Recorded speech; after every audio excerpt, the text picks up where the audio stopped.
جمعہ کے دن اجر و ثواب کی بہتات۔ چنانچہ جمعہ کے دن غسل کرنے، اسی طریقے سے خوشبو لگانے اور اچھی طرح نظافت پاکی حاصل کرنے کے بعد نماز جمعہ میں باادب شرکت کرنے پر عظیم الشان اجر و ثواب کا اللہ تعالیٰ کی طرف سے اعلان کیا گیا ہے اپنے بندوں کے لیے۔ چنانچہ اس سلسلے میں چند ایک احادیث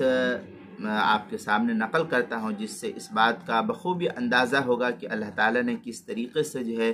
جمعہ کے دن کی اہمیت اور پھر جمعہ کے دن اللہ تعالیٰ اپنے بندوں کو کس قدر اجر و ثواب عطا فرماتا ہے، اس کا اندازہ ان احادیث مقدسہ سے بھی معلوم ہو جائے گا۔ چنانچہ پہلی حدیث بخاری کی ہے جو مشکات المصابیح کے اندر نقل کی گئی ہے، اس طریقے سے ہے: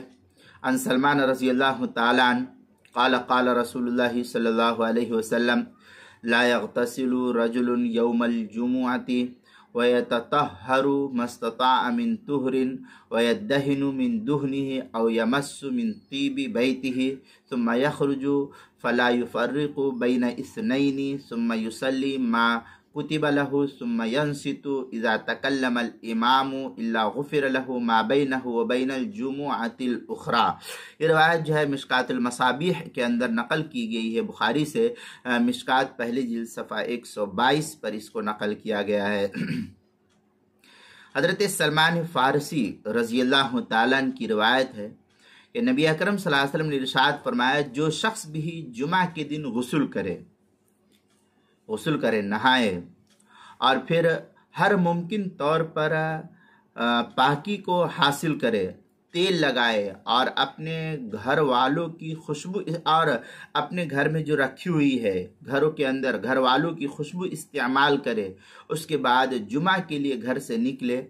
اور اسی طریقے سے دو بیٹھنے والوں کے درمیان تفریق نہ کرے، یعنی زبردستی صفوں کے اندر جو گھستے ہیں لوگ تو وہ صفوں کے اندر زور زبردستی کر کے نہ گھسے، پھر جو مقدر ہو نماز پڑھے، یعنی اس کو اللہ تعالیٰ کی طرف سے جو توفیق ملے نماز کی جمعہ کے دن وہ پڑھے، اور جب امام خطبہ دے تو اس وقت وہ شخص خاموش رہے، تو یقیناً اس کے اگلے جمعہ تک کے سارے صغیرہ گناہ بخش دیے جائیں گے۔ یہ تو پہلی روایت تھی۔ دوسری روایت عن ابی ہریرہ رضی اللہ تعالیٰ عنہ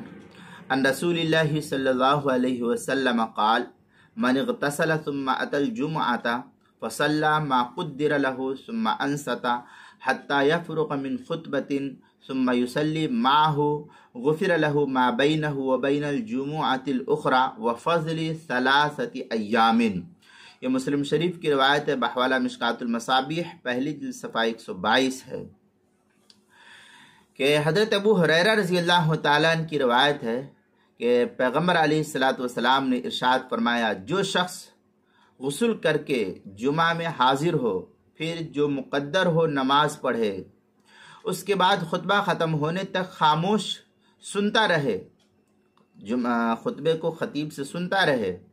پھر امام کے ساتھ نماز ادا کرے تو اس کے آئندہ جمعے تک کے گناہ معاف کر دیے جاتے ہیں اور 3 دن کا ثواب مزید عطا کر دیا جاتا ہے اس شخص کو۔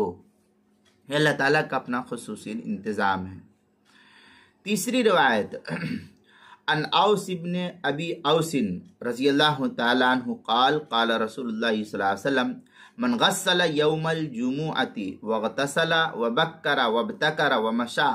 ولم يركب ودنا من الامام واستمع ولم يلغو كان له لكل خطوة عمل سنت اجر سیامہا و قیامہا۔ یہ روایت مشکات المصابیح ابو داود میں بھی ہے، بحوالہ ترمذی اور ابو داود شریف میں بھی ہے، بحوالہ مشکات المصابیح پہلی جلد صفحہ 122 پر اس کو نقل کیا گیا ہے۔ حضرت اوس بن ابی اوس رضی اللہ تعالیٰ عنہ فرماتے ہیں کہ نبی اکرم صلی اللہ علیہ وسلم کا ارشاد عالی ہے: جو شخص جمعہ کے دن خود بھی غسل کرے اور اپنی بیوی کو بھی غسل کرائے، یعنی اس سے حاجت پوری کرے، اور صبح کو جلد سو کر اٹھے اور جلد مسجد میں جائے اور پیدل چل کر مسجد جائے، سوار نہ ہو، اور کان لگا کر خطبہ سنے اور لغو حرکت نہ کرے، بیہودہ گفتگو یا فحش بات یا کسی سے بات چیت یا کھیل کود کرنا، یہ سب نہ کرے، تو اس کو ہر قدم کے بدلے 1 سال کا روزہ رکھنے اور راتوں کو جاگنے کا ثواب عطا کیا جاتا ہے اللہ تعالیٰ کی طرف سے۔ کتنی بڑی اس کے اندر فضیلت جو ہے نقل کی گئی ہے۔ چوتھی حدیث اس طریقے سے نقل کی ہے، ان ابی امامۃ رضی اللہ تعالی عنہ عن النبی صلی اللہ علیہ وسلم قال ان الغسل یوم الجمعۃ لا یسل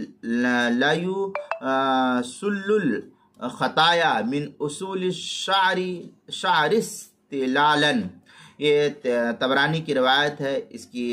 سند جو ہے یہ صحیح ہے۔ المتجر الرابح اس کے صفحہ 111 پر اس کو نقل کیا ہے۔ حضرت ابو امامہ رضی اللہ تعالیٰ عنہ فرماتے ہیں کہ نبی اکرم صلی اللہ علیہ وسلم نے ارشاد فرمایا کہ جمعہ کے دن غسل کرنا گناہوں کو بالوں کی جڑوں تک سے اچھی طرح کھینچ لیتا ہے۔ کتنی بڑی فضیلت ہے، ہمیں سے ہر شخص گناہ کرتا ہے، اللہ تعالیٰ ہمارے گناہوں کی جڑوں سے، ہمارے بالوں کی جڑوں سے بھی گناہوں کو کھینچ لیتا ہے۔ پانچویں روایت، ان انس رضی اللہ تعالی عنہ قال قال رسول اللہ صلی اللہ علیہ وسلم ان یوم الجمعۃ ولیلۃ الجمعۃ 24 ساعۃ لیس فیہا ساعۃ الا وللہ فیہا 600,000 عتیق من النار۔ یہ اخرجہ ابو لیلہ، اس روایت کو ابو لیلہ نے روایت نقل کیا ہے صحیح سند کے ساتھ۔ المتجر الرابح اس کے صفحہ 113 پر اس کو نقل کیا گیا ہے۔ حضرت انس بن مالک رضی اللہ تعالیٰ عنہ کی روایت ہے کہ نبی اکرم صلی اللہ علیہ وسلم نے ارشاد فرمایا، جمعہ کی رات اور دن میں 24 گھنٹے ہوتے ہیں، ان میں سے کوئی گھنٹہ ایسا نہیں جاتا جس میں اللہ تعالیٰ کی طرف سے 6 لاکھ جہنم کے مستحق لوگ جہنم سے آزاد نہ کیے جاتے ہو۔ کتنی بڑی فضیلت ہے اللہ تعالیٰ کی طرف سے اپنے بندوں کے نام۔ لہذا ان مذکورہ عظیم الشان بشارتوں اور اللہ تعالیٰ کی طرف سے جو پیغام ہم کو دیا گیا ہے، اس بشارتوں کے باوجود اگر کوئی شخص جمعہ کا اہتمام نہ کرے تو اس سے بڑا محروم اور کوئی نہیں شمار ہو سکتا ہے۔ اس لیے ہر مسلمان کو جمعہ کی قدر کرنی چاہیے اور اس کا خوب اہتمام کرنا چاہیے اور اللہ تعالیٰ سے مانگتے بھی رہنی چاہیے تاکہ جو ہے اس جمعہ کی فضیلت ہم کو حاصل ہو جائے۔ یہ تفصیلی بحث جو ہے کتاب المسائل کی پہلی جلد صفحہ 450 اور 451 پر بھی نقل کی گئی ہے، وہاں بھی دیکھ سکتے ہیں۔